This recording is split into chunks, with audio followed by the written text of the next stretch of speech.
everyone. Welcome to Spirit Switchboard. I'm your host, Carrie Lynn Shellhorn, and you are listening to us live on the United Public Radio Network and the UFO Paranormal Radio Network, 105.3 in the Gulf Coast and 107.7 FM in New Orleans. If you'd like to check out more of what UPRN has to offer, you can head to uprntalkradio.com and find out more about the hosts, the shows, things that are going on.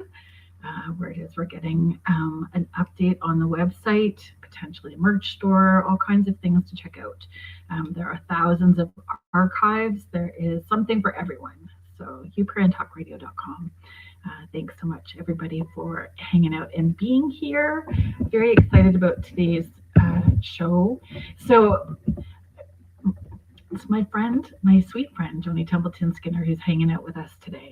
And she is always so kind and patient with this squirrel and rebel that I am. Because I wasn't sure what I was going to do. And it's been a weird week. I don't know how everybody else has been doing with this Pisces and Pisces energy that's going on, but I have just been tired and not sleeping all at the same time.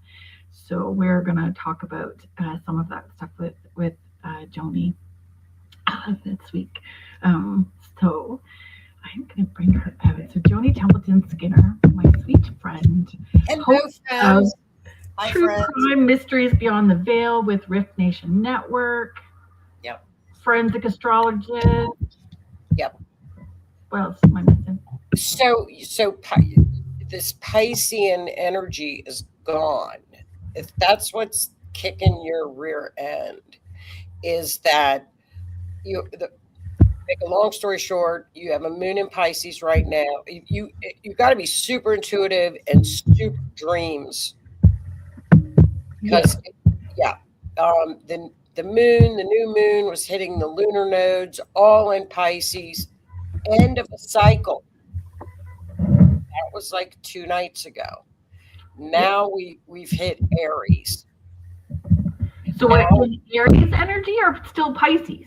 Girl, we are in so much air. Aries is on point right now. It's coming. It's here today. If you're an Aries or an Aries rising, Aries moon, you feel you can't sit still. It's jittery. But a couple nights ago, I was so tired I couldn't stand it. And that was that Pisces. And yeah. Like, oh, here we go. I couldn't sleep. No, I was wide awake. Hardly any sleep every night this week until last night was a little bit better. Well, I was probably snoring so tired. I was probably snoring loud enough to keep the neighbors awake. You probably had your mouth open. You're doing that mouth open snoring. And then you wake yourself up. Nobody was here to complain about it. I had to babysit my granddaughter too, so I let her have my bed and I slept on the couch with the dogs. So the dogs didn't say anything about it. Well, see, the dogs make, my cat makes noises too in the middle of the night.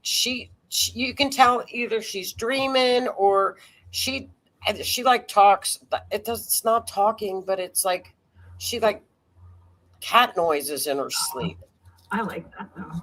You know what? Even my granddaughter was having weird dreams. Yes. Weird dreams. I just found this out today, and you and I, we did not talk about July 19th because I have been so focused on getting people through January, February, now March, now April. May looks like we can, May is a little bit of a downtime. June and July, we amp up. And I've always told Keith this. Keith, I go on Keith's show every other. So let's tell everybody what it is. So Keith Otter's Den. The Otter's Den on the Rift Nation Network. Yeah. Monday nights. Monday nights. And we talk about astrology and what's happening now. And I'm like, I've said this all year. I've said, if we can get to August, we'll be fine. I tell that to all my clients, even to like my friend Joni. I always say, my friend Joni. My friend Joni says if we can survive till August, we'll be good. Just tough it out, do what you need to do Yeah. to stay grounded and hydrated, snacks in your pocket, and yeah, stay away from the toxic people. I really haven't looked at August that close. I just kind of made it up. No, I'm kidding. Because I figure we've got one of the transits that we've already gotten through has been 8,000 years old. Right. We made it. July 19th is 14,000 years old. It's wild. So if we can make it through a 14,000-year-old transit, we can make it to August. Okay, so for folks that are not astrology savvy, explain what a transit is. Okay. So I'll show you. I'll give you an idea. This is what like a natal chart is. Okay. So when you are born, the sky stops on the day of your birth. The minute that you're born, it's like a snapshot, right? Yeah. So that's uniquely you. And I know twins are kind of different. That's a whole different thing with astrology. But what happens is your natal chart does not move. So when you're born, it will be like that and it won't move, right? This is actually April 3rd. But what happens is the planets that are in constant motion, they're still moving, right? So we've got a natal chart and the planets are moving around your natal chart, interacting with your birth planets. So the transit planets, which are moving, are talking to your natal chart. That's astrology. So 2026 was one of those years that nobody knows what's going to happen. I was just listening to Rick Levin, who's like my favorite astrologer. Yeah. Merlin, I've decades. I have followed Merlin. He's the best. And he's like, if any astrologer, any psychic, anybody out there tells you they know what's going to happen this year, they don't. That's true. It is true. It's a crapshoot because there are things happening up in the heavens that we have never seen. Mm-hmm. 8,000 years, 14,000 years. The one coming up, 1504, was 1504. So I tell people. So my friend Joni says this is biblical, folks. Strap into the roller coaster because it's going to be a ride. I was just listening to him and he said, buckle up. Yeah. That's what he said. Buckle up. So, but I have found, and you correct me if maybe you're not having the same experience. And folks in the chat, I'm not ignoring you. I'm going to say hello to you guys in a second and bring you all up and thank you for being here. But I'd love to know about your experience too in the folks in the chat.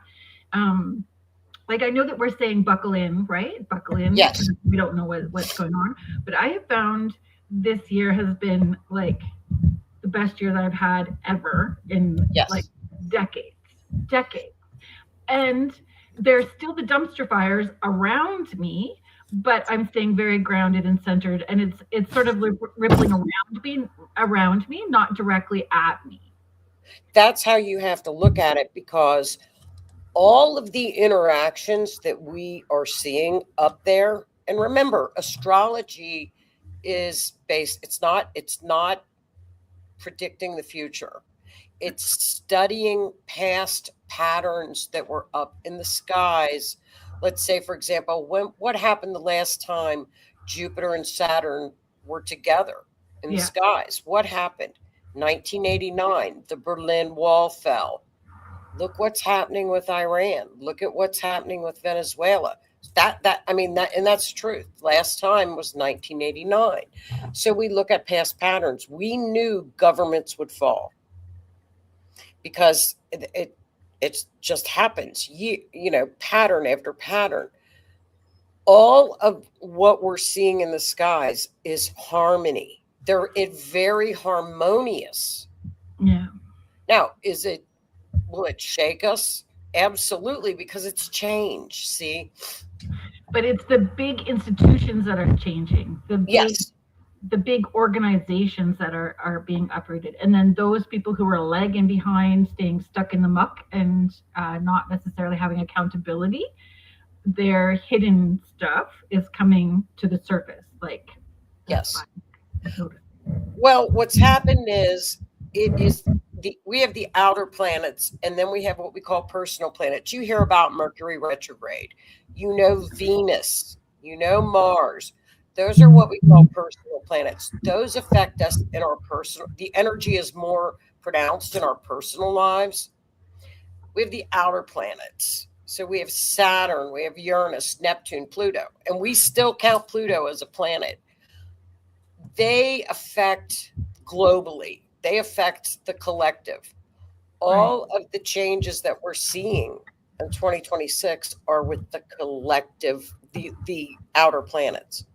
So this is, like you say, it's a collective thing. So if you rise above the chaos and look down into it, as opposed to being in the middle of the chaos, you're going to be just fine. Yeah, that's the approach that I've taken. You have to. I mean, because people are. I think people don't know what's happening.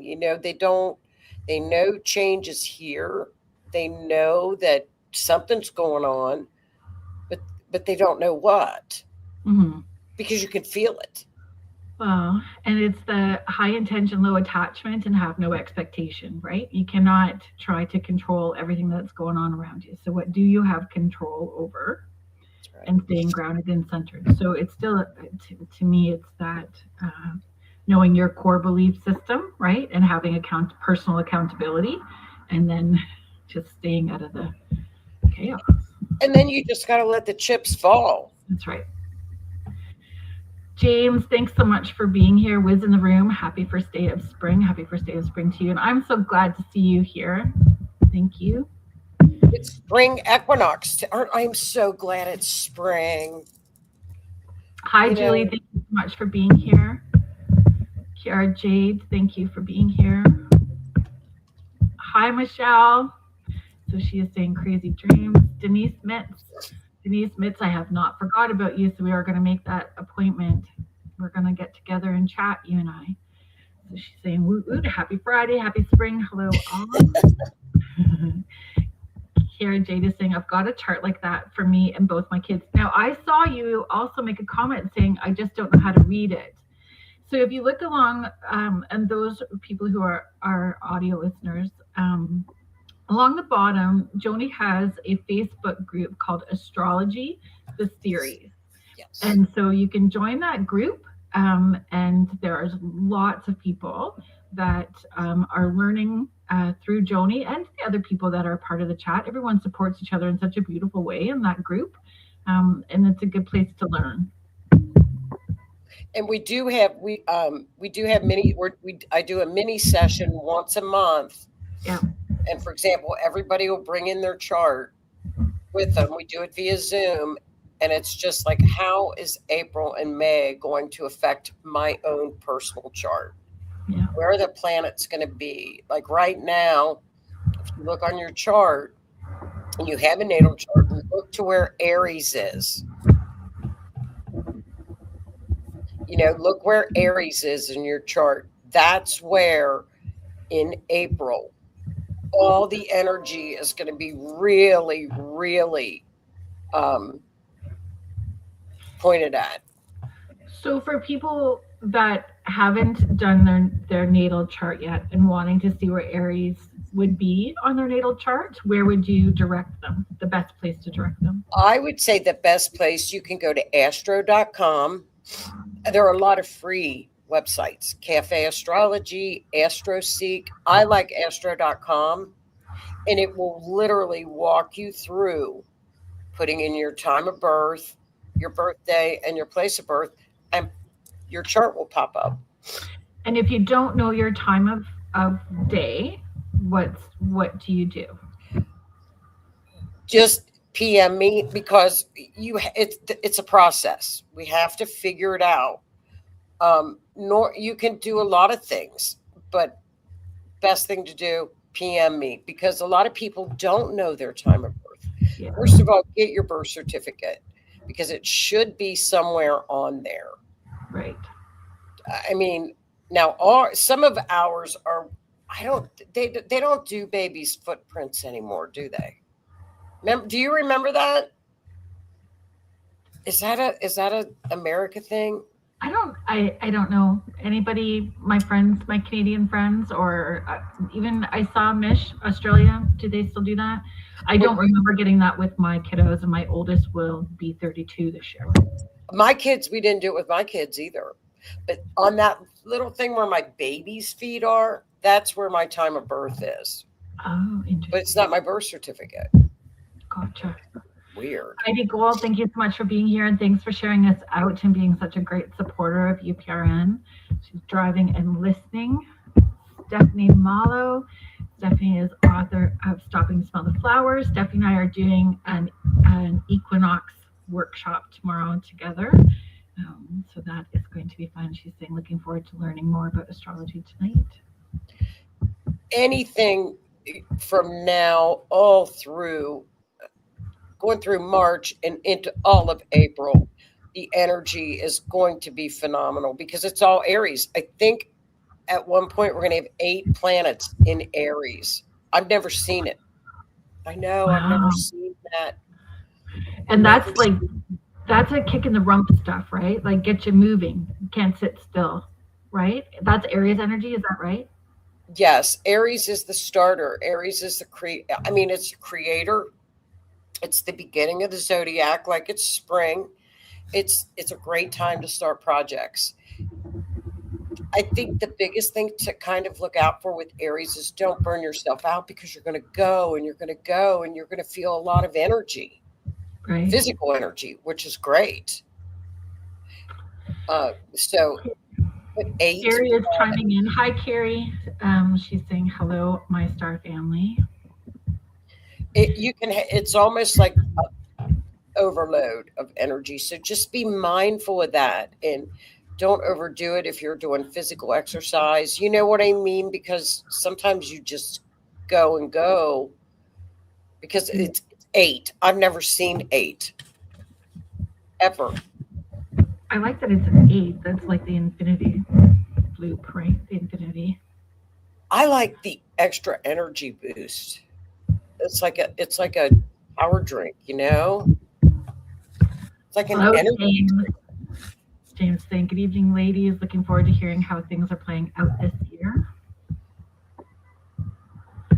Mish is chiming in from Australia. Hi, Mish. Thanks for being here. Sherry Madigan, thank you so much for being here.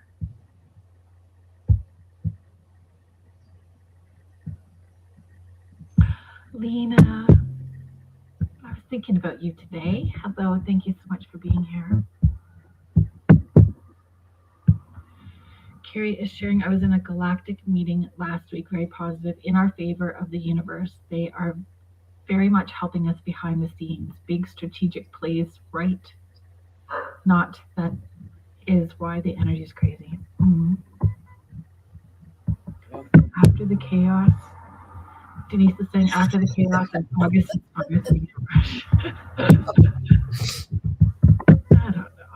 I know. I'm a little excited about it, because it's something we need. I think it's just a total reset. I'm guessing that, because we don't know. So, that's interesting, James. So Wiz is saying his birthday is April 23rd. Didn't we do a chart for you, James? I think that we did. Aries. We looked it up for you, because we were looking up what your rising sign and your moon sign. I think we did too. Yeah. Didn't we? With Aries. I think anybody with Aries rising, which there were three big categories. You've got your sun sign, which we all know what that is, right? Mm-hmm. Then we've got your moon sign. Your moon is that's your emotions, how you handle things, your emotional world. And then we have what's called your rising sign. That's your first house. That's your personality. That's what people see. Sometimes that can be the mask that we wear. So you've got your rising, your sun, and your moon. Those are your three big ones. Misha's sharing. So I'm thinking with the world going the way it is, God needed Chuck Norris. Everything will work out. I was kind of shocked to see that today, and it was. I didn't even. He was apparently in the hospital, but I didn't know he was ill. I thought it said medical emergency, but I mean, I only just read it really briefly before coming in to start the show. So yeah, he was 85, 86? 86, yeah. I mean, everything is very harmonious. So, like I said, it's change. It's crazy patterns. I want to hear what you have heard about July 19th. That it's the start of the period. It's the harmonious, no awakened, enlightened. It's the reset. I mean, how do people know that? I don't know. I mean, whoever they are, that they are channeling. I don't know what. Are they channelers, or is that what people that are like channeling and like what are they? The people that, what are they called? Not channelers. I don't know. That's what I know them. Mediums, other mediums. Mediums. Yeah. So. Oh, Heidi's birthday is July 19th. Really? Well, that's pretty cool, Heidi. Oh, that's what is happening in the skies, and I think this is wrong. I'm not quite sure. We haven't seen this pattern we're at 14,000 years now. Happened 14,000 years ago, right? And I read today, Heidi, that if this is around degree signs of a 4, in which if that's your birthday, you're on the 4, it is life changes. So that's interesting that that's going to happen on your birthday. I mean, in a great way. So that's kind of funny, but not funny. At the same time, she's saying her birthday twin is Lizzie Borden. Wow. That's pretty cool. That's pretty cool. But it's everything happening at the 4th degree, because astrology is math, and so it's all degrees, and the moon is in Libra, so the moon will be connecting this whole pattern in the sky. But I need to study it more. But like you say, great reset, whatever, great awakening, great whatever. I don't know. It's crazy. It'll be the 19th through the 24th mainly. Through the 24th. Thanks for being here. I hope you have fun at the concert with your son. Feedback. Have fun. Great thing that someone's mic is giving feedback. I'm not sure. I'm not hearing it from my end. Does it sound like feedback? I'm not sure how to handle that. Is it my feedback or you feedback? I don't think that there is for you. I'm not sure. Oh, okay. I'm not sure. So that knocking could have just been me on my cup. Probably. Look how cute that is. I love that. I love that. Okay, so because I'm not on the astrology, I'm not as up on it, right? So I come to you to ask all those questions. Yes. Aries season. So are we still in eclipse season? Or are we out of eclipse season? We're out now. It was early. We're out now. And this is for Leo and Aquarius coming up. Okay. When we have eclipses, we have what's called a north node and a south node. North Node is it's your soul contract. It's your destiny. It's what you came here to accomplish. Your South Node is karma, past lives, and what you came here to release, right? Mm-hmm. Only when the planets get around a North Node and the South Node do eclipses occur. They are currently in Pisces and Virgo, opposites. This year, they're shifting over to Leo and Aquarius. So the eclipses are going to start hitting Leo and Aquarius for the next 18 months. And how do they hit Leo and Aquarius? Well, it'll be where your sun, any planets that you've got in Leo, which I know you've got at least one, which is your sun, correct? Mm-hmm. And any other planets that are around your sun, that North Node will be traveling, and it's actually Leo is going to be the South Node. So things that we do within Leo that we need to release to point more towards the collective. So it just falls into line with the theme of 2026. It's all about the collective, service to others, being collective. That's just the entire theme. It's moving toward more Aquarian features. Does that make sense? Yep, it does. It does. My Aquarian James is listening, so hopefully he's listening and checking on all of that. And because Aquarius and Leo, opposites. You guys are opposites. Exactly. Yeah. But in a good way. Yes. I'll show him his chart. The North Node, South Node. North Node, South. Well, and that will be hitting his chart in the North Node section of it. It's when you have the North Node messing around where your sun is, it's wonderful. Absolutely phenomenal. You get a lot of things like, why am I here? What is my purpose? A lot of destined things, a lot of karmic things. I mean, it's just a lot. It's cool to have the North Node around that area of Aquarius in your chart. It'll be opposing your chart. So I've got something. So Mish, Kiri, and who else has said that they were a Leo in there? And look at all those folks with partners that are Aquarius too. What, a lot of Leo Aquariuses? Yeah, Leo Aquarius matchups in here. Which perfect. I said to James, I'm going to be the one that'll be the irritating one in this. Like, it will be when you looked at when I did the chart and did them together. It's like all me. I'm going to just irritate. I'm going to be the trigger in all kinds of ways. Oh, stop! No, you're not. Oh yes. Are you? Yep. Well. For sure. Aquarius is, they're the humanitarian of the zodiac. They world events bother them.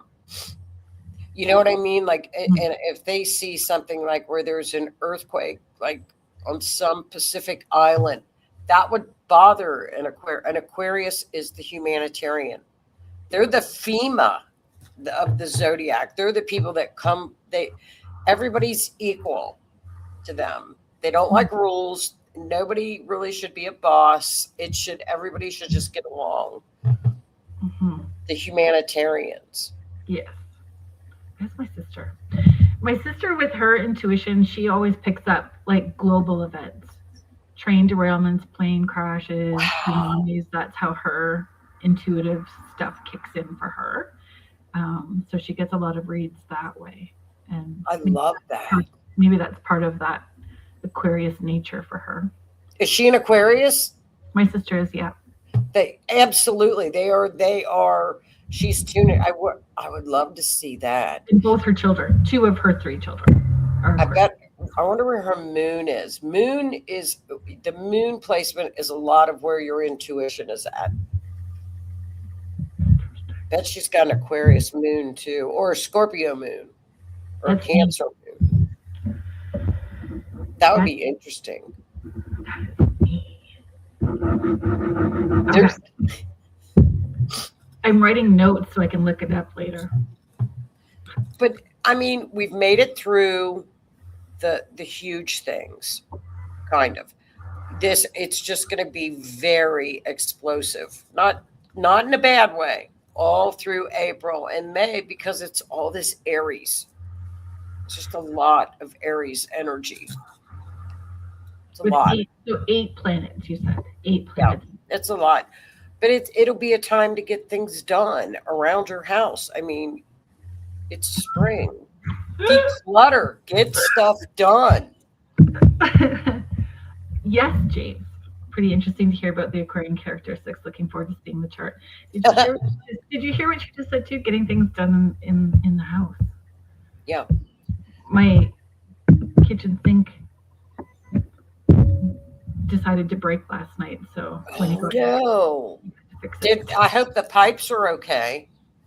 Oh yeah. We're good. Well, that's okay then. It's just interesting that you said that, fixing things around the house. As long as you didn't have a flood. No flood. Oh, thank God. But we've got that, and then we get through April, July. I'm looking at for the Canadian, our Canadian friends, the girls. I'm looking at Canada's chart because Canada is in Aries rising. I know. So Canada's going to have about 8 planets triggering their natal chart. See, countries have natal charts too.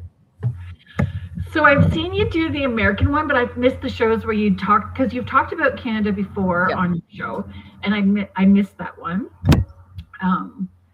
But you're looking at it now. So 8 planets in Aries, and Canada is an Aries chart.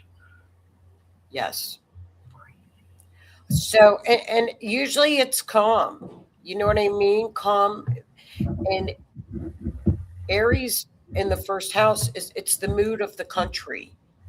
What the people, it's the mood of how everybody's feeling in the country. And I don't know. We'll see what happens.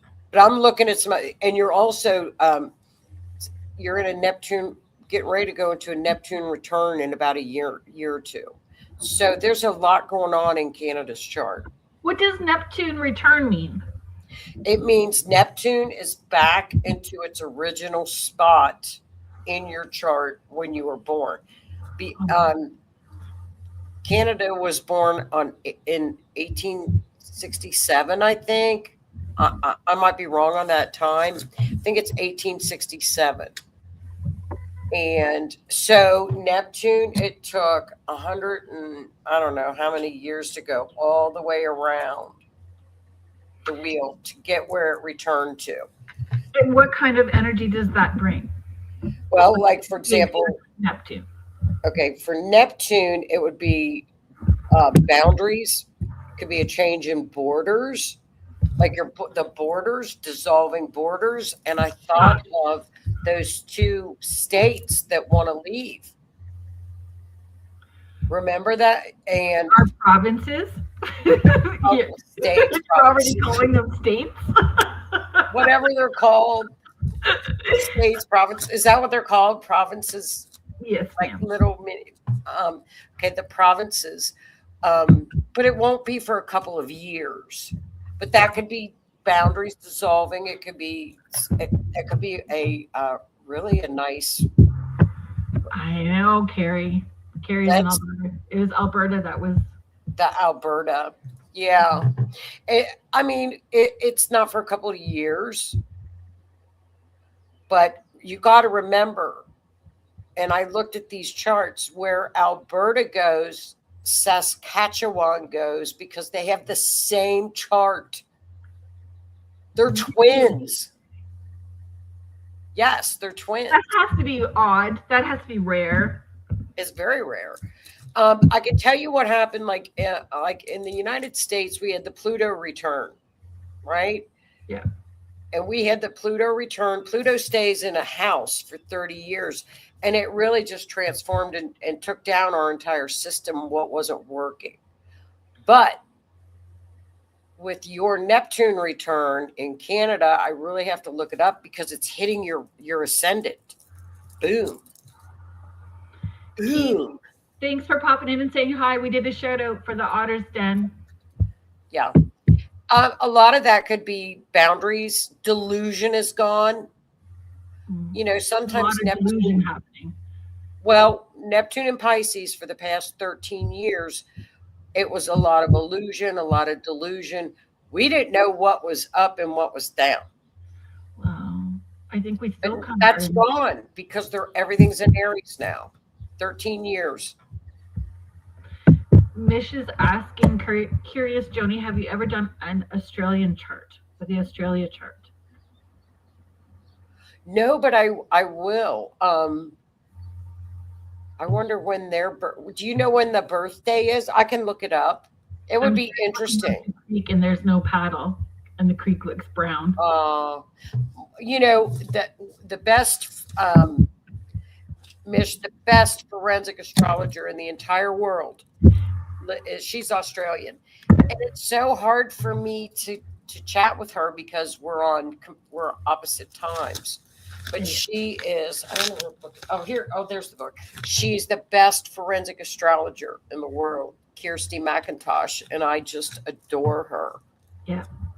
You talk about her quite a bit, and you promote her book. Do you have her book with you? I do. I have her book with me. Look. Is it backwards? Nope, you're good. The Forensic Astrology Workbook. Yeah, workbook. You can get it off of Amazon. Yeah, and Kirsty is from Australia. She has solved a lot of cases, but she taught me, years, I don't know how long ago.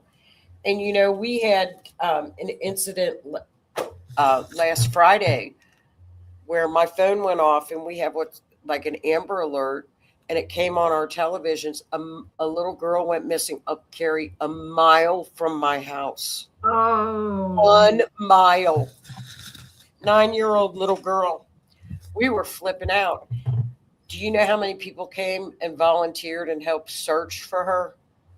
In my little town, 2,000 people showed up. We had different states, fire departments. We had 4 choppers in the sky. I'm not kidding. Was she found?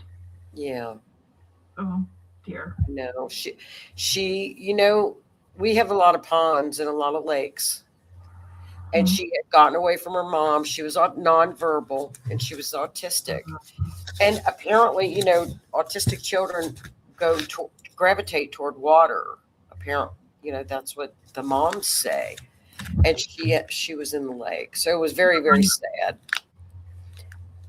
They're runners. Like when they get away, they take off. You know, I think every mom where we've had toddlers or kids, you can turn your head and within seconds a child can be gone. That's very tragic. That's very tragic. Oh, it was so tragic. But okay. Yeah. Carrie is saying that's fascinating, decoding the charts on territories and land readings. Agreed. It is. You've done the United States a few times as well too. Mish is saying not sure what birthday Australia would have. I'll look it up. You know, I have done a lot on the United States, and it's very, very, it's been spot on. It's so spot on. Now, Canada, I like that Aries. It's almost like you know, I don't know. Canada is with Britain, correct? Mm-hmm. Maybe that's what'll happen. Maybe you'll leave Britain. I don't know. So that's always been a little bit of there's been some chatter in the past about that as well. Not being. I mean, do they really have anything to do with your laws and stuff? Not really, right?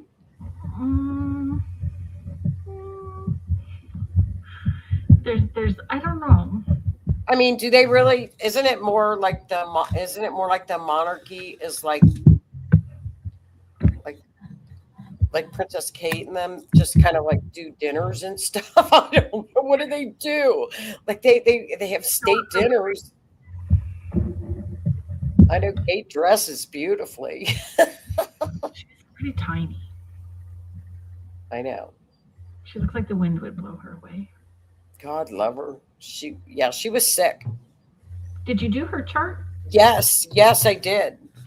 I did do her chart right when we found out. We did it in a mini session, and she's a Capricorn. And I'll never forget. Denise might remember this, but she had a lot going on in her 6th house, which was health, and it was rough. But people get through things. She's strong. Look how strong she is. She got through it. Everyone seems to really love her. Australia may be January 1st, 1901. Yeah, I'll research it too. You can find out. Australia. I would love. Australia's got to be beautiful. So Jackie, thank you so much, Jackie White. Hi, Joni and Carrie Lynn, loving the show tonight. I love my Aquarian partner. Love him. He gets shite done. He's funny as all get out. So good for my Pisces man. So yeah, yes, I would agree with that. We just had that conversation about being funny and getting shite done. I think my Aquarian is brilliant. Aquarians they chat. They like to talk. They chat too. They're little chatterboxes. Interesting stories, and lots of stories. They don't. What I like about Aquarius is they don't look back. They don't dwell on the past. It's like, let's look forward. Let's get this done. And they always look toward the future. Some people just kind of hang on to the past and like cling on to it. Aquarians normally do not do that. They're too busy looking forward. People don't realize a lot of the anxiety that is from staying stuck in the past or trying to control what the future is. So really staying in the present helps with some of those anxiety issues, right? Yeah.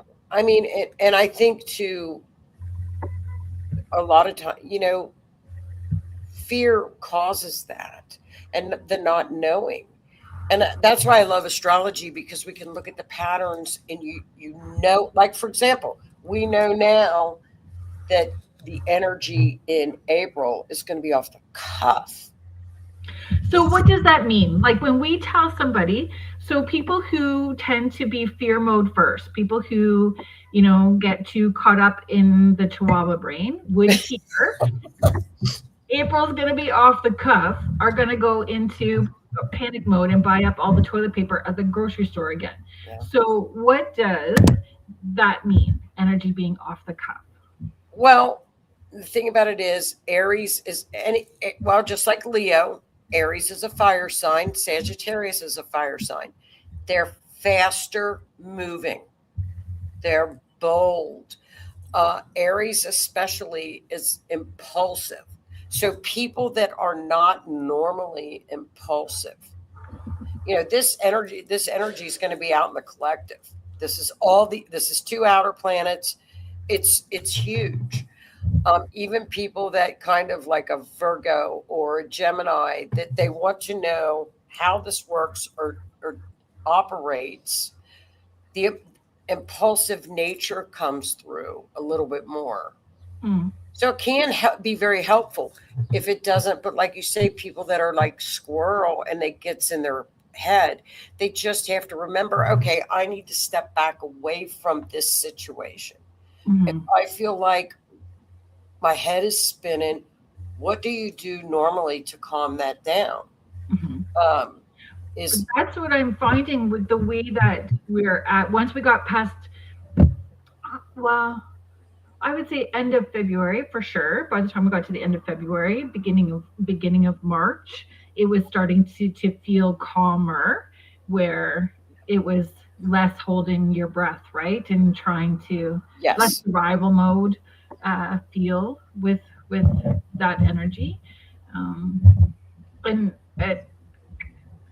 being able to put your tools into place. So those people who don't have the tools scrambling a whole lot more than the people who have the tools. That's right. So that's that consciousness awakening, people awakening and having accountability and looking for those tools. I just wanted to bring up, Mish, you have not said anything wrong. No, no, no. Australia is beautiful. However, things are changing. We have people getting jail times for thought crimes and saying things that are suddenly wrong. Example: what's a kids thought say crime? river and then add to the sea. I honestly don't understand. That's crazy. That's great. I'll look for you. I'll look. So That's crazy. here is sharing. My mom was Aquarian. That definitely does not describe her, but Okay. would it depend on her rising sign too, though? Yes. More than likely, and like I said, rising. The sun is your main, it's a luminary actually, but it's your main structure. It's yourself. But then again, we've got your emotions, which is your moon, and then your personality, how the world sees you is your rising sign. It's kind of a culmination of everything. So she may have a very strong, I'll tell you what, I'll give you an example. My mom was a Libra sun. She had zero Libra traits. And then when I finally looked at her chart, she had a Capricorn. She was all Capricorn. So all of that Capricorn energy kind of just it drowned out the Libra. I don't know what is Capricorn energy because I don't know I don't have any Capricorns in my.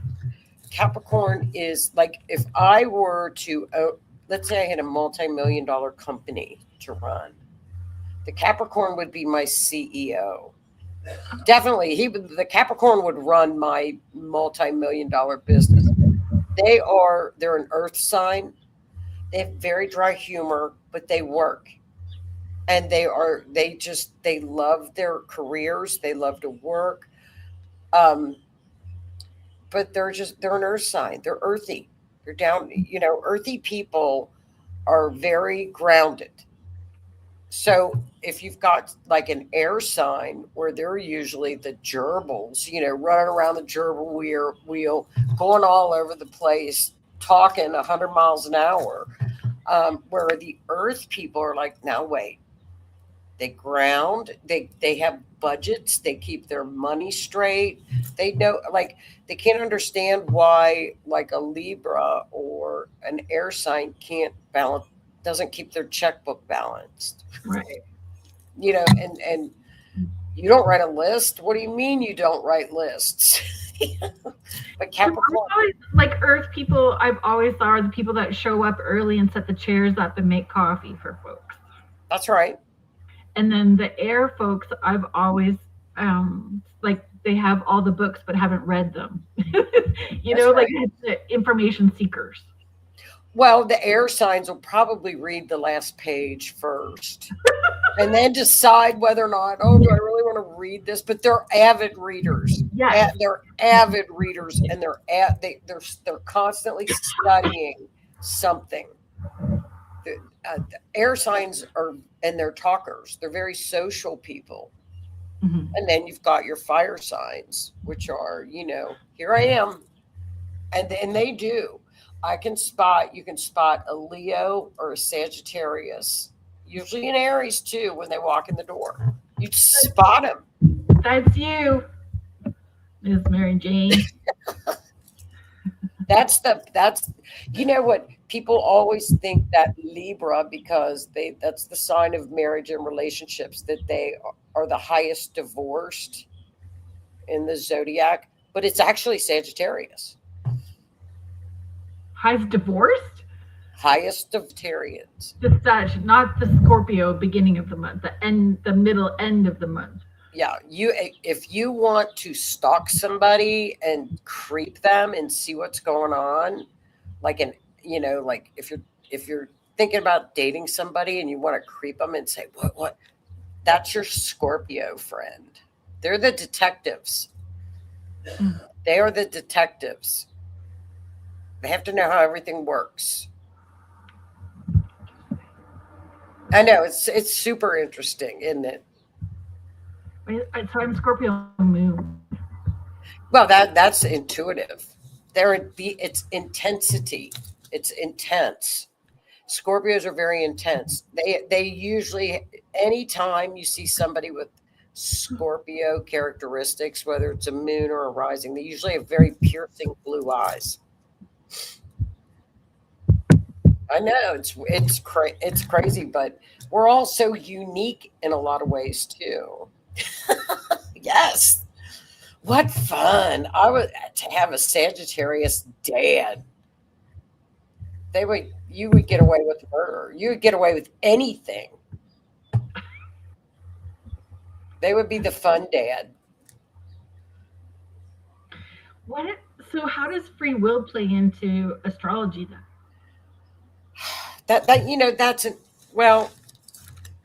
This is my dilemma. I do forensic astrology, so I always look at true crime and charts of people that have unalived themselves. So we talk about free will.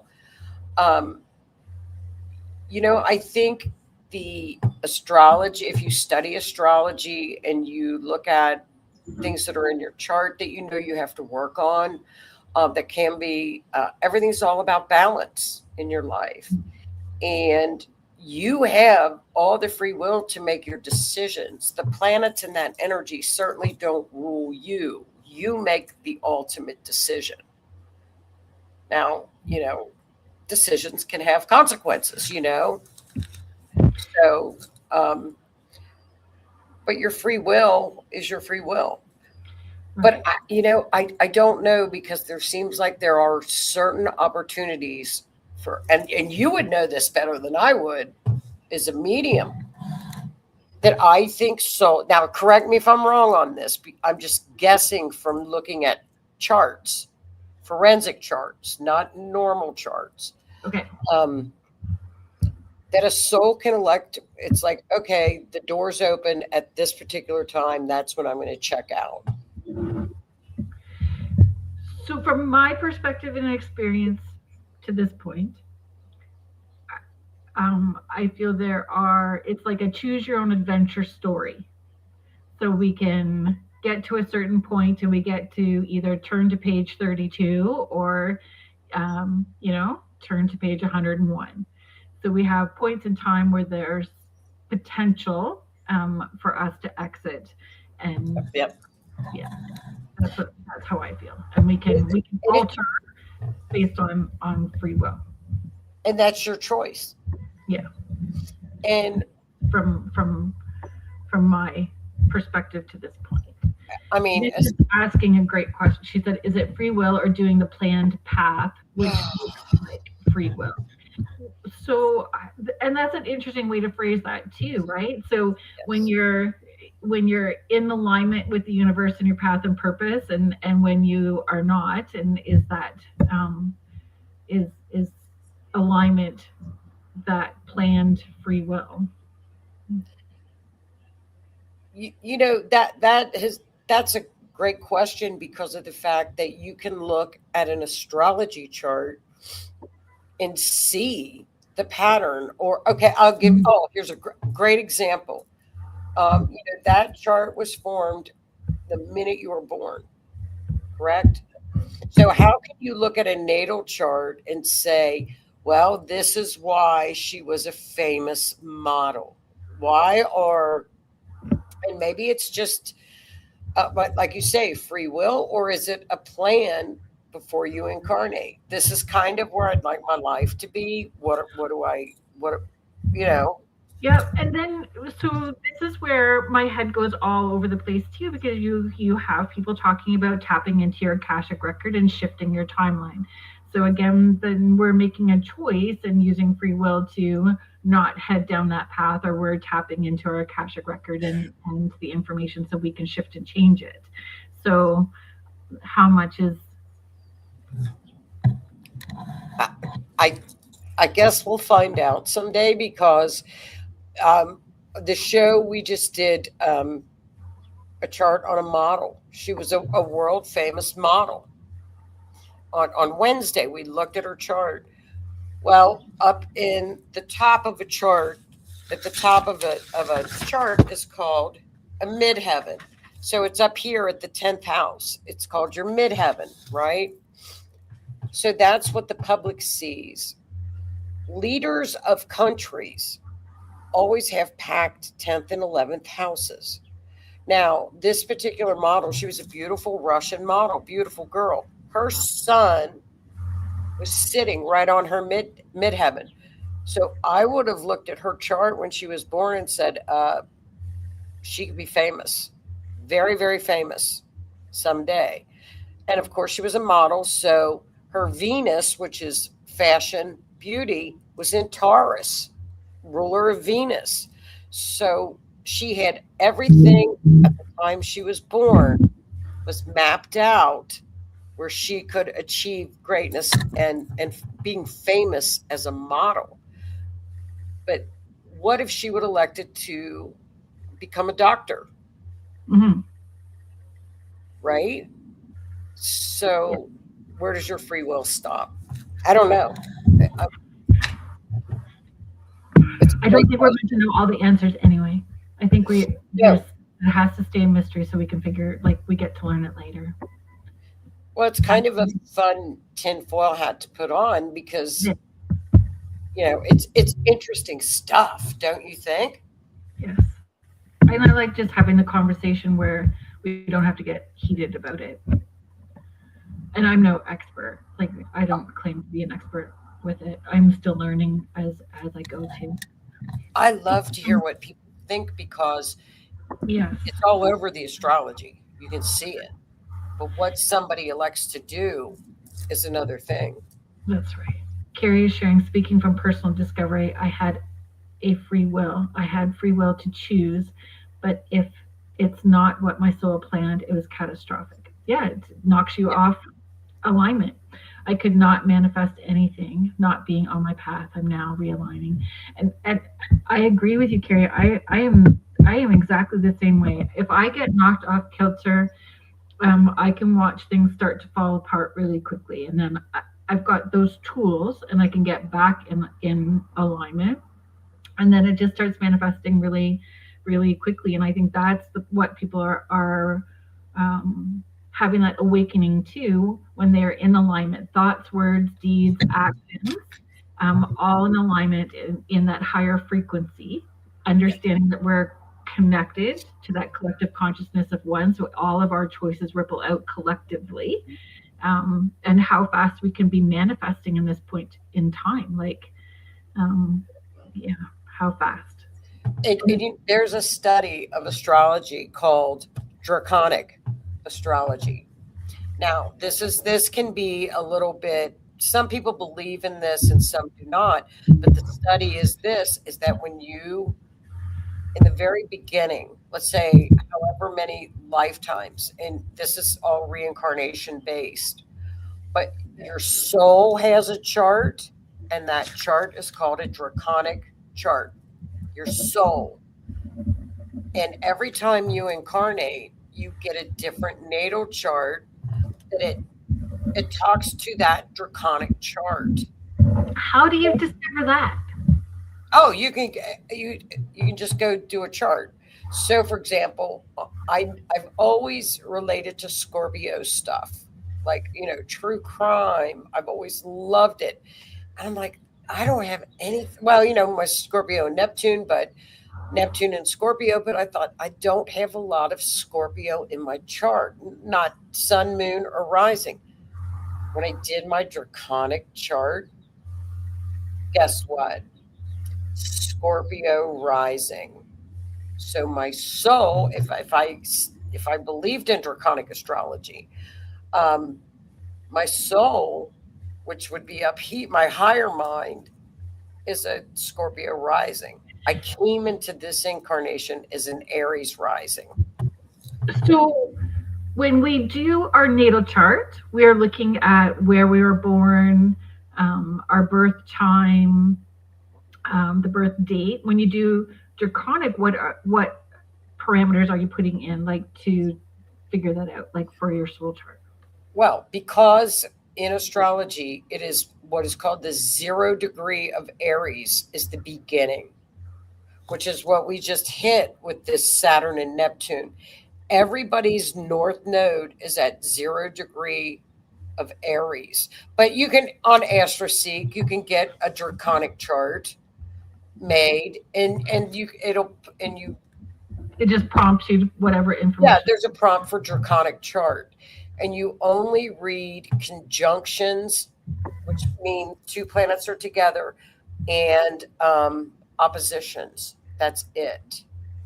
And oppositions being 180 degrees apart, learning, and a conjunction is when they're together. So that you read the chart a little bit differently, but it can give you a little bit of insight on things that, I don't have the answer to, because it's your supposed to be your soul's chart. Isn't that crazy?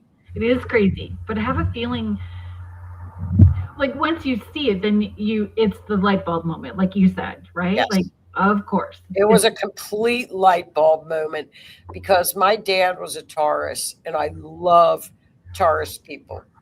I actually rotate to Taurus people, for some reason, and I could never figure it out. And I always said, because my dad was a Taurus. That's what I always based that on. Well, I looked at my draconic chart, everything, sun, everything was in Taurus. Interesting. So it's like you say, it's a lot of And I just want to. Now I'm going to do a mini session on draconic chart. Probably I'll do it like when we get like a downtime, like in May and June. And it'll only be about an hour mini session. It's not hard to explain it to people. And if you're wanting to be a part of it, you head to Facebook and you join the group. You ask to join the group, Astrology Series. We'll do it as a Zoom meeting, a little Zoom hour get together. I'm just going to do our station ID really quickly. Thank you, Wiz, for reminding me. I appreciate that you watch the clock for me and give me those reminders so we don't get into trouble. So if you are just joining us now, thank you so much for being here. You are listening to Spirit Switchboard. I'm your host, and you are listening to us live on the United Public Radio Network and the UFO Paranormal Radio Network, 105.3 in the Gulf Coast and 107.7 FM in New Orleans. If you would like to check out more of what UPRN has to offer, access all of the thousands of archives, check out the hosts and shows, you can head to uprntalkradio.com. Everything is there. It's not all high strangeness and paranormal. There is something for everyone. Today's guest is my friend, Joni Templeton-Skinner, who is a podcaster, forensic astrologer, has the podcast True Crime Mysteries Beyond the Veil on Wednesday evenings with the Rift Nation Network. And that's how, we met through Howie and the whole gang of folks, and watching the podcast, watching you do your show. And I think you're amazing. I think you are amazing. What you do. I just love forensic astrology, true crime, forensic astrology. And I think what is mind-boggling to me is with forensic astrology is the accuracy of how we can find people from the astrology. So I want to talk to you about that, or I want you to share more about that in just one second. So James is asking a question, so I'm just going to bring it up. Sure. We're going to try to bring it up. There we go. Does the draconic chart let you know how old your soul is? No. But that's a good question that I could I could research it because draconic is so based on the beginning of when you were supposed to have started, which could be 8,000 years ago, 10,000 years ago, however many thousand, who knows, right? So that is a good question. I don't think so. So it's just tapping into your soul currently. That chart, right? No, it's your soul from It's the soul. It's not saying how old the soul is. the beginning of your soul, the beginning of time. Draconic. That's what it's supposed to be. Now you could have what? How many? Like from 8,000 years ago. How many incarnations? How many incarnations do people usually have? Yeah, I don't know. I just know I don't want to come back. No. Neither is my list. I want this. My dad used to say, "This is going to be my last stand. I never want to come back." Like I don't either. I don't either. No. I think it's going to be too fun. On the other side? Yeah. Don't you think? So I feel that, I'm saying that from a place of ego, right? That I don't want to come back. But over there, it's so unconditionally loving that I'll just keep volunteering. That, from that place of unconditional love, that you end up volunteering to help or be a teacher or any of those sorts of things, even though we have free will. It's that unconditionally loving space, right? A medium on a podcast said that souls were lining up to incarnate during this particular time frame from around 2020 to about 2026 or whatever, right? The time that we're in now, that souls were lining up to get here. To be part of that new awakening. To be part of whatever we're getting ready to go in. Yeah. I don't know, the Great Awakening, I don't know.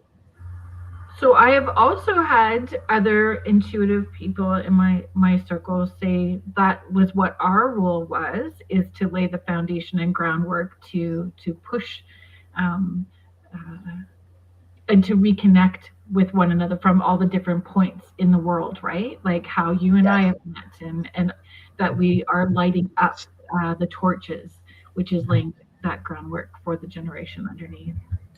Well, I don't think, and this is in the astrology as well, and I've said this forever, that, our founding fathers in America used astrology. They used it. It's documented, correct? So didn't President Reagan's wife? Yeah, she did too. Princess Diana had an astrologer. Her astrologer, yeah, they all did. They all do. I know they do. And so, I mean, I forgot what I was going to say. So I did not pay attention to astrology because I would just read the little blurbs that come out like in a paper or whatever, and Cosmo magazine or whatever. So it was just like these little blurbs, and it didn't necessarily resonate until I met with you and understood astrology differently. It's super true though. I'm being very, very honest. I did not understand how important it was to kind of look into, to understand aspects of myself and validate choices that I was making that I knew intuitively were right. But then when you look on my chart, it's like, okay, so I am supposed to do this thing that I'm doing, and at this level or bigger. And this is about to get bigger. And also seeing that those patterns were done, like it's on that chart. What was crazy when I had you and Sue on the last time, I did right after that, I think it was right after that, I did the session with Marilyn Kaufman for A Life Between Lives, where we could, do I have to come back, and have I learned all those lessons that I needed to learn, right? In order to have a healthy relationship. That was the focus of that session, right? The patterns all finished. But even Sue said by the time November hits, that person's coming, the pattern's all done, and Marilyn was saying the same thing. So and it all happened, and that's when I met James. Was in Well, people that crazy. know about the spiritual world and that are spiritualists, and they know about energy, and they know about everything, that the spirit world. I think when the shifting of the energy goes up, or I think a lot of it is the people do make the energy rise, Well, yeah, but it was so important to me, I guess, to be able to see it in that black and white as well too. That to be left brain, because it's numbers, it's math, it's you can't um, dispute it. It's right there. So yes. that it was validating intuitively what I was picking up, and I appreciate that with astrology. See, that's what's so cool about it, because it whenever any of the divinations validate what you're doing or what path you think, it's wonderful. Mish is sharing, I feel we only have a fraction of a soul and essence from something bigger. And that's kind of what I was trying to wrap my head around too, Mish, because, when I have seen, when we're talking about reincarnation, it's part of those soul qualities that are choosing to create a new soul. So it's part of that bigger collective, not that's why we can still tap into our loved ones that are on the other side as well too. But maybe I don't understand. It's just so interesting. And I think when you find a passion or a love that you'd like to study, it's not like studying. You can't learn enough. I don't think you're ever too old to continue learning and studying and finding out things. Yeah. Michelle is sharing, when it comes to coming back, imagine being able to sit under a tree you planted 200 years ago. So many experiences to try that again. I think I'd come back. Agreed. So much potential. Yeah. So, but you do talk to people who say that you can come back as an animal, that you can if you have that free will, if you choose, you could go back as an animal. You can reincarnate dimensionally, so you can go to a different dimension if you're wanting to go to a different dimension. Isn't that's just fabulous? I mean, just to know all that, to know that. But there are so many divining tools that we are given to assist with that here, with astrology, with tarot, with yoga, Reiki, and mediums, and people that are there that can help, and also to learn.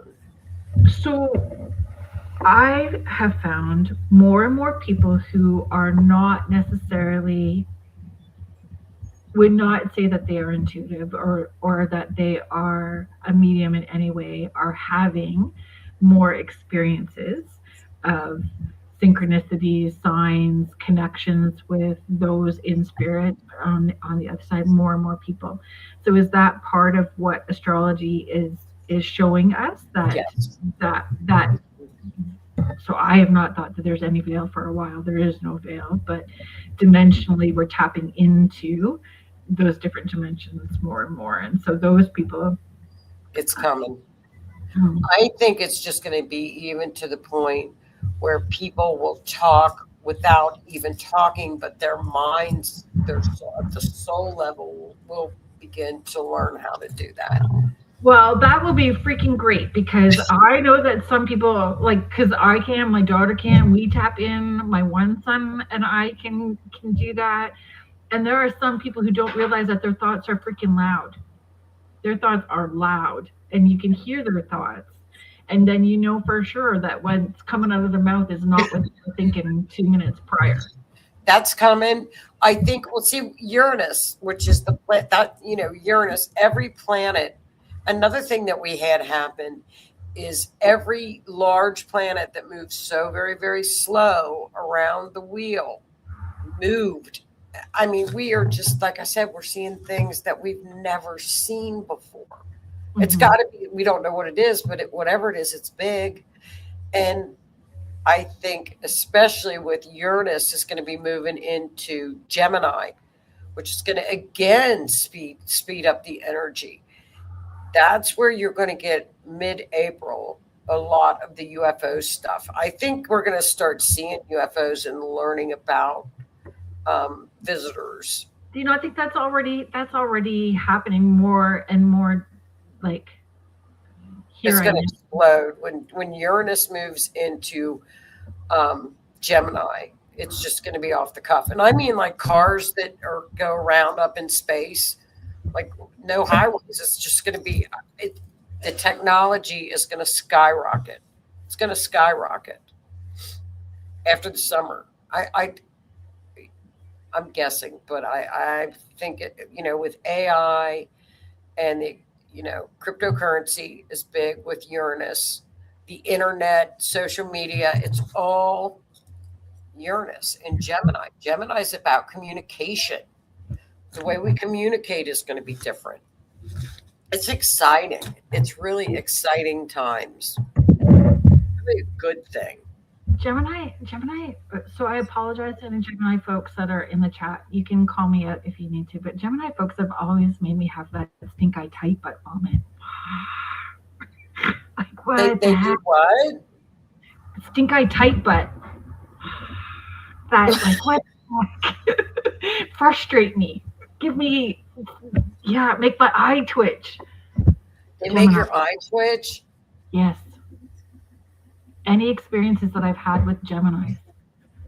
Eye twitch? Eye twitch. Just me personally. Not saying all, but okay. I'm trying to find that comment, Stephanie. Oh, there we go. That is me. That's something I've realized over the last 6 months. I can tap in on the other side for others. Nothing I ever set out to do, but it is amazing. That's wonderful. Transporters, please let there be transporters. I think it's coming. With you. I think it's coming, you guys. I think it's going to, wouldn't that be great? No traffic. You can be the person you've dealt negatively with.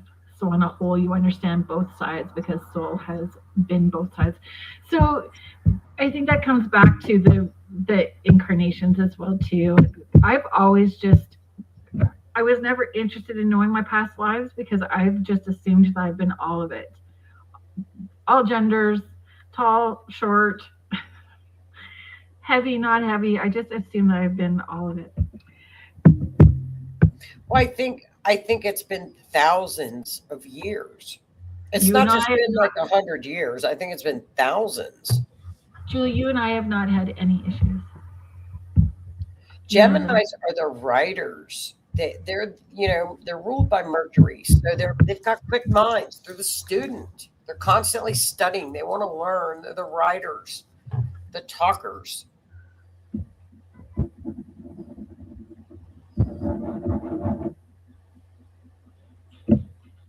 My daughter's a Virgo. She is all Virgo. Your daughter? Yeah. Yeah. God love them. She's great. I adore her.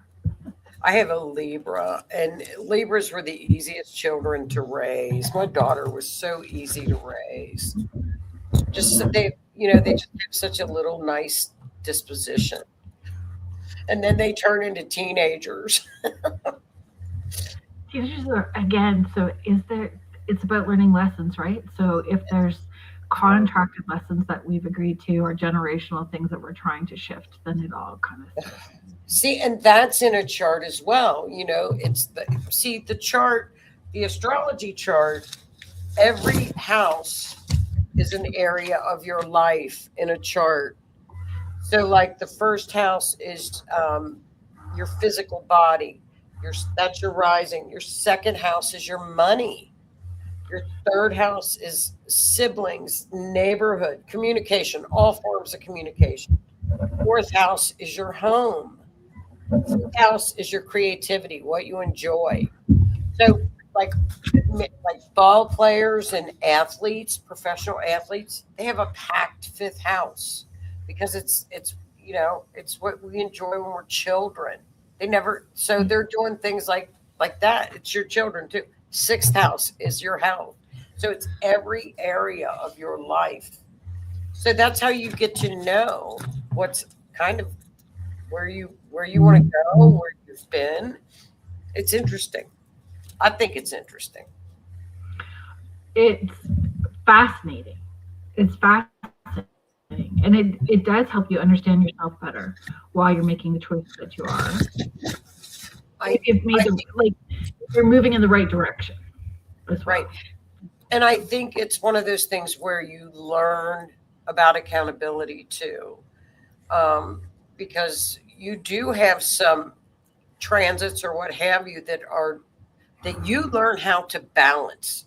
That's a key. Everything in astrology is balance. You learn. Right. If something keeps repeating itself, a good one is relationships. Why do I continually have the same relationship over and over again? Because you didn't learn the lesson. It's called karma.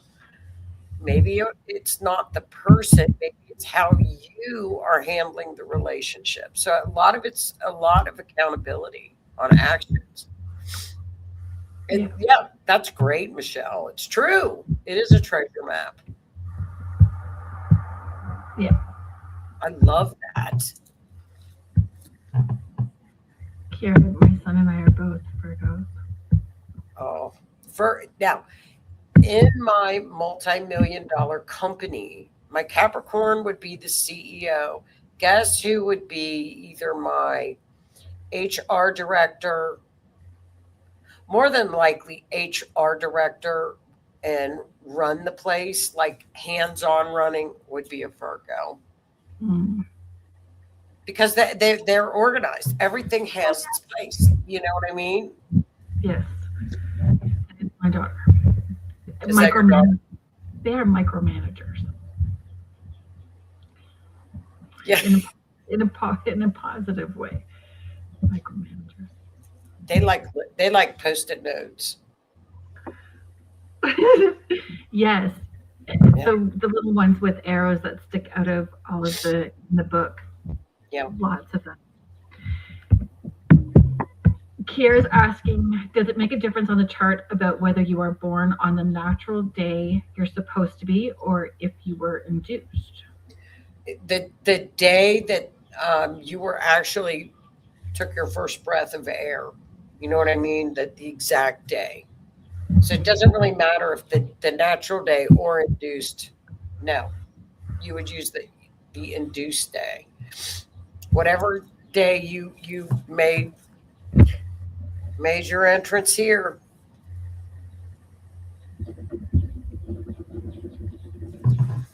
We'll get through August, and then we can all kick back in August and say, wow, I think it's going to be really cool to watch. I'm excited to watch this.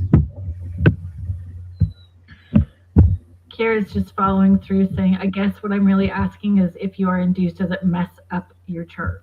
No, because like my son was induced. So I was in labor felt like a week, but same thing. So he was he was born at 10 a.m. and I was induced, but that's the time that you use is the exact, is when he was born. Oh, Carrie, that's pretty cool too. Thank you for sharing this.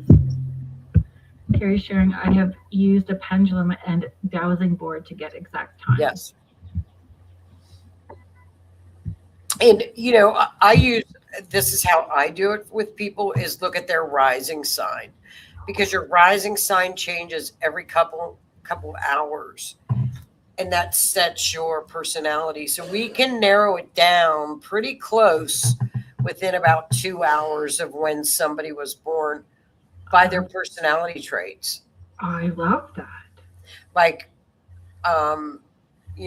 an Aries rising would be very easy to spot, because people would say They are impulsive. They talk. They're strong-willed.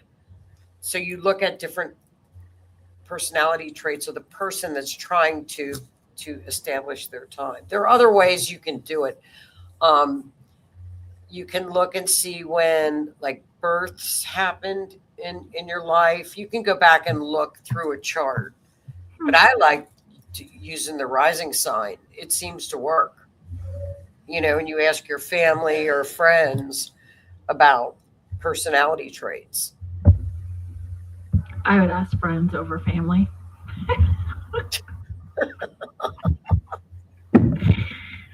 I would not ask family.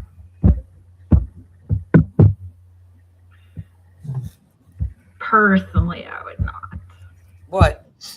Ask family. About personality. Oh, stop. Yes, you would. I'd ask my sister. You could ask your family. Sisters, mothers, partners. They would all know. Friends.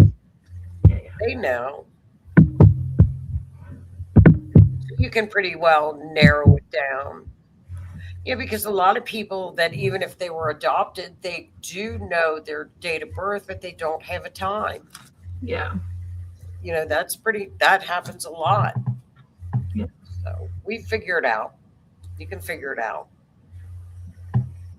And okay, so I've been thinking about another question. So if I saw I guess it was last year, about this time, for almost 6 months, lots of people passing quickly. Heart attacks, aneurysms, instant. Gone. Lots of them. Like, it was weird to me how many were happening. So do you feel like astrologically that there was something going on during that? It's usually during eclipse. It was during eclipse. Yeah, usually during usually during a lunar eclipse. Not so much a solar eclipse, but a lunar eclipse. And usually if they're on the south node, we will lose a lot of people. Yeah, it happens. You'll see it. Or there'll be a specific pattern, transit pattern, but it's usually around lunar eclipse. Interesting. I know. I mean, I heard it with Chuck Norris. I hate to say this, but with Chuck Norris today, I thought, what's going on with astrology? Because it just seems like, the famous people, and then they come like in threes, like people say they do in threes. But we're past the eclipse. Well, February we had eclipses. We're not that far past February, so. But it's usually always around lunar eclipse. Famous. That's interesting. I didn't know that. Yeah, it's on the south node, which is loss. Joni, I've been wanting to ask you, because I didn't ask you this personally off air. Did you look into Rob Reiner's son? Did you do that? Did you do a segment on that case? Yes, I did a whole show on it. Did you? I'm going to go back and watch it then. Yeah, I did the whole show. It's really a sad, and I also looked at his natal chart, and I do the mother's natal chart. It's all over the chart. All over the sun's chart or Rob Reiner's chart?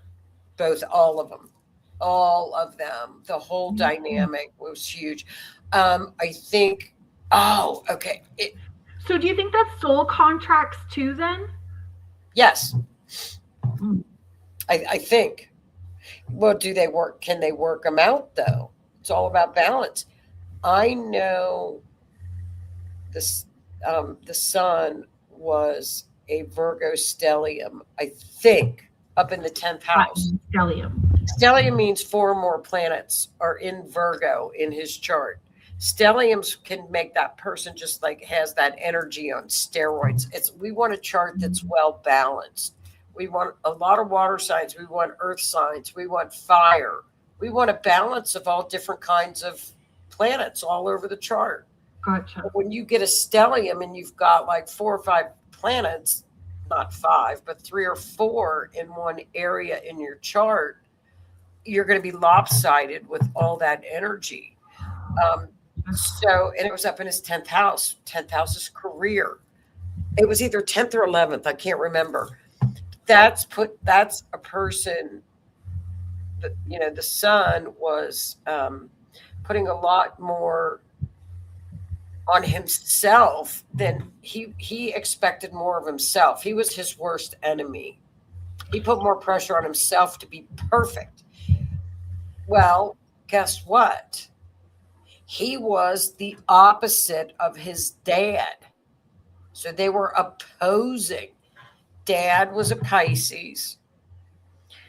And the son was, they were just complete opposites. And so there was automatic friction. And then the mother was a Libra.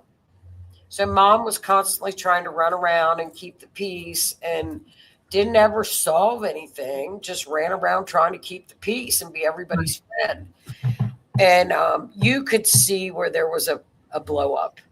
And there were a lot of Mars transits that triggered the sun's chart on that night, that particular night. There were some pretty big transits going out around the skies, going around the chart that triggered the chart. I think it was Mars Pluto. And then, if he suffered from mental illness, that's Neptune. And it showed. It's so, is that what he picked? Yeah. That's what I believe, that you pick your own chart and you pick, it's all your choice and maybe he came down here for some particular lesson. I don't know. But, that's the saddest thing. That's one of the sad things I've ever seen. How could you do that to your parents? Very sad. Who supported him, right? But apparently he was on a lot of drugs and as schizophrenic. And he wanted certain rehabs that they said, no. So he was never allowed to make his own choice. How does mental health show up on a chart like that when there is sociopaths, schizophrenia? I guess those are different things, but like, how does that show up on a chart? Usually it'll show up with Neptune, and it'll be it'll be in a harsh type of an aspect. For example, let's say we've got a person that is a compulsive liar. Okay. Yeah. Compulsive liar. Mercury, which is the planet of communications, will be like square, which is square is when there's friction between the two planets. Neptune squaring Mercury, because Neptune can be scandals, it can be lies, illusion, delusion, and it's harsh with the planet of communications. So that person can be a lot, a liar, pants on fire. If you've got you see trends like that when you're doing cases, when you're studying cases, do you see patterns like that? So we have somebody who is a serial and a liar. If that's why I always have had an issue with J.E.'s chart, the one that unalived up in the jail. I've always said to Keith, I'm not sure if I think he might still be alive. I don't know. But there's a reel going around right now. I'm driving in the car.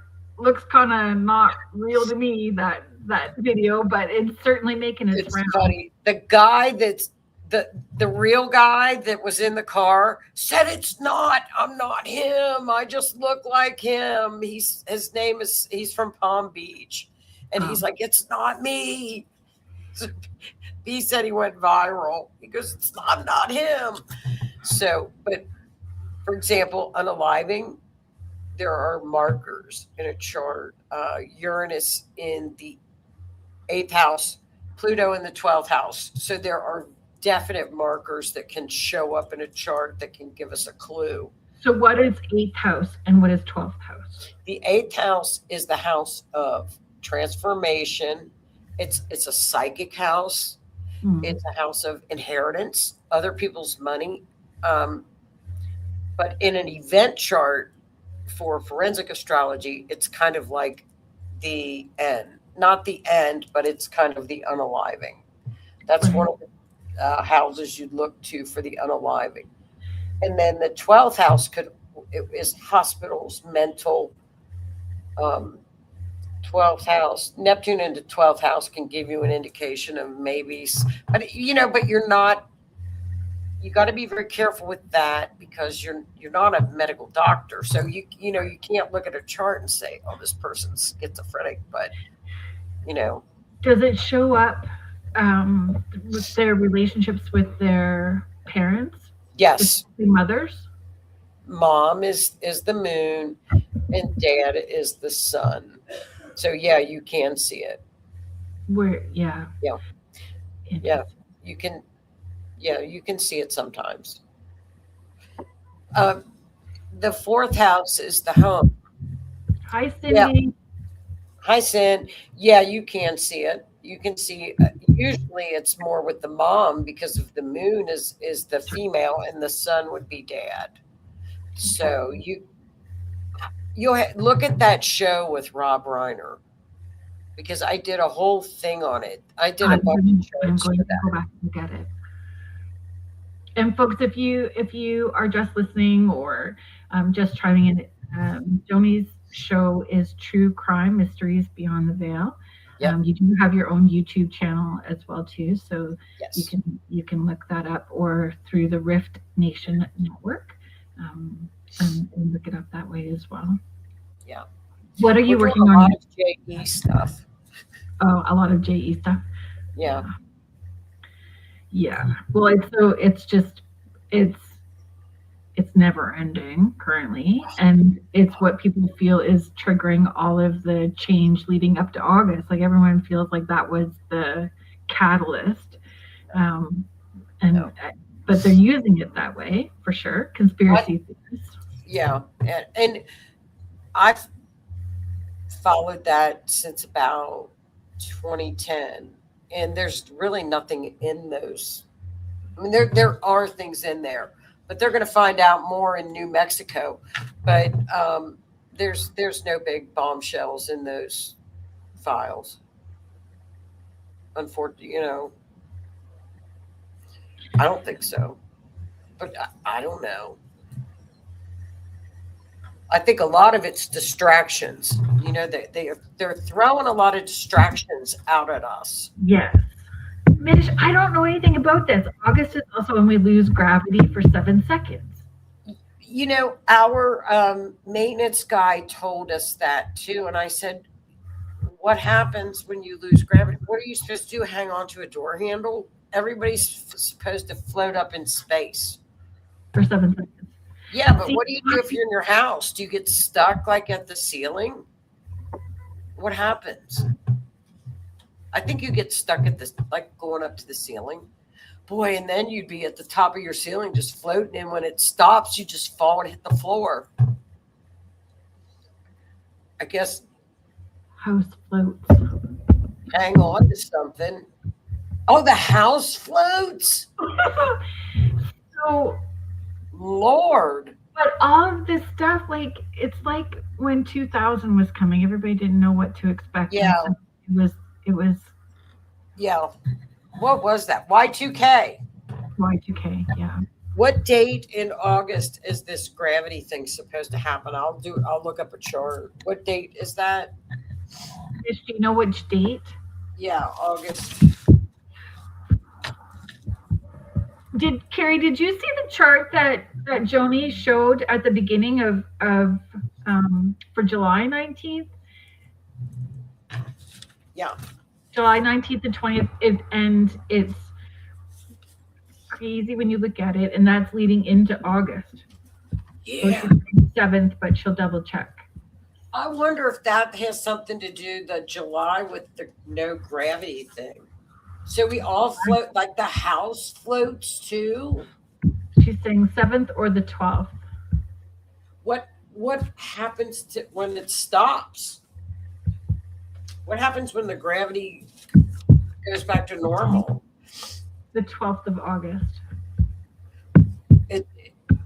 Is it supposed to go back to normal and then the house drops back down? What if you're in your car? Your car will just be... Yeah, Cindy is saying don't be driving that day. So trees are going to be... So trees will be going up in the air. So what do you got? What do you do? I had never heard of this. We're supposed to lose gravity or something. Why are we supposed to lose gravity? I don't know. The maintenance guy told me about it. I just went, oh, okay. I said, I'll hang on to the door handle. I've got the tools, I can just move through it. So I just focus on what do I need to do in this moment. I really do every day. What do I need to do in this moment? And sometimes even folks, when I am like having to deal with a whole bunch of emails, I'm like this, and I just like, I can handle this one and I'm covering up the rest of them so that I can't see them, so that I don't get overwhelmed or go crazy. I know. I hear you. I hear you, sis. Trees are rooted. They should be fine. Trees are rooted. They should be fine. Okay, so you go out and you grab onto a tree.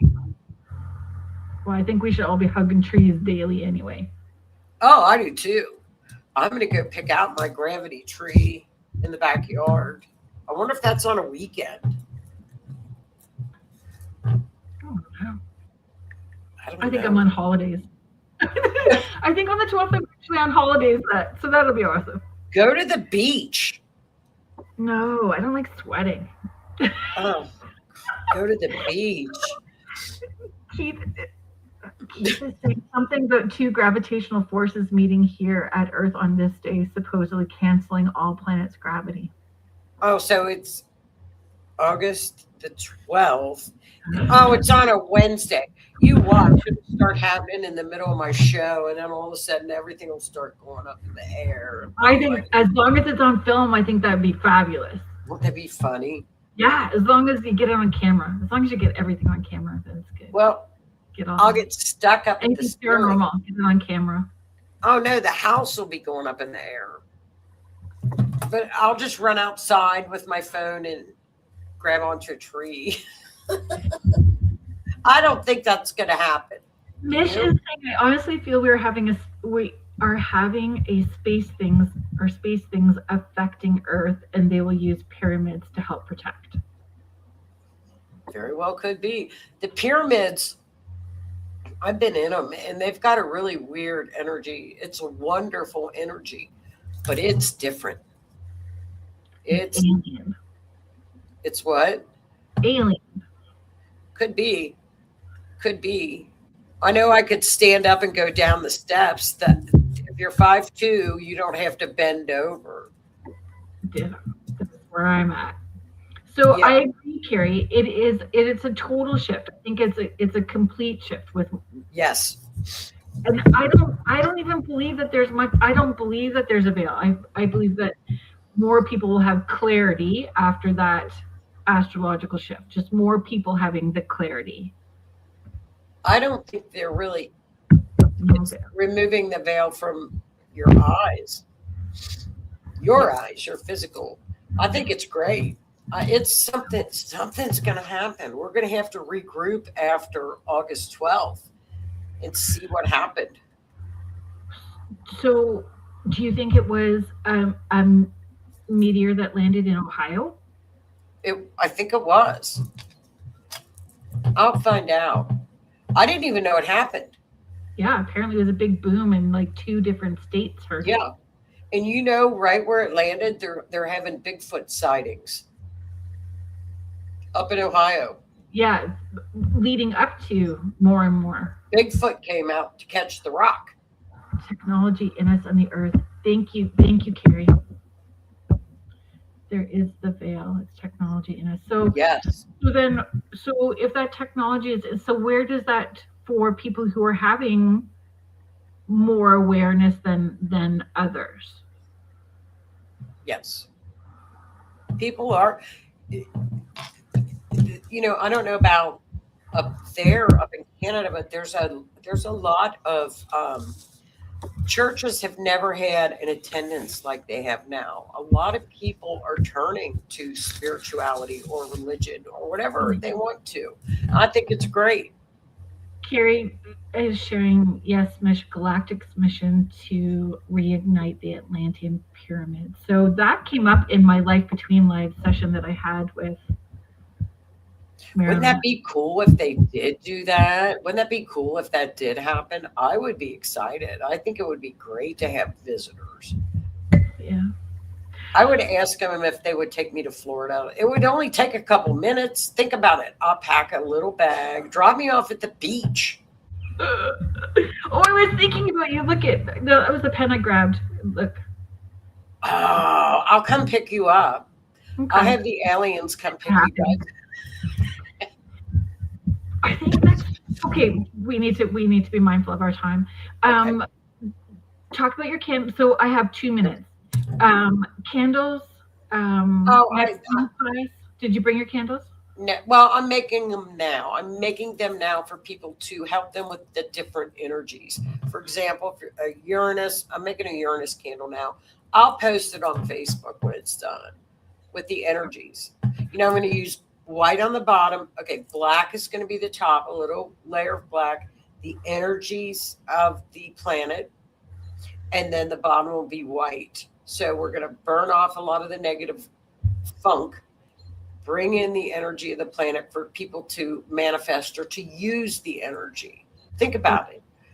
And then bring in something really sweet and positive to end it and close it out. I hope you and your granddaughter get the merch stuff going soon because she's got some great ideas. She's fabulous. She's an Aries. I love it. My best friend is an Aries, and she's a go-getter for sure.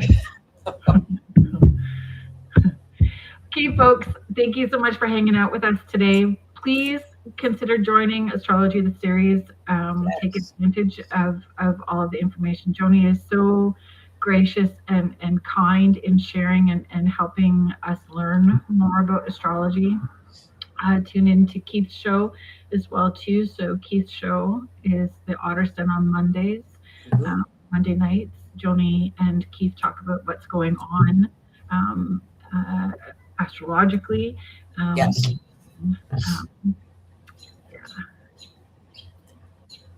And then your show on Wednesday. Yeah. True Crime Beyond the Veil. True Crime, 8 p.m. on Rift. Next week, folks, Richard Estep is coming on. I'm so excited. I have wanted him on since I started the show, so he's coming on next week. So please join us in the chat next week. Thank you, Joe Montaldo, the owner of our network, Michelle DeRoche, our network manager. I appreciate all of you. Thank you to the United Public Radio Network and the UFO Paranormal Radio Network, 105.3 in the Gulf Coast, 107.7 FM in New Orleans. Good night, everybody. Have a great weekend. Good night.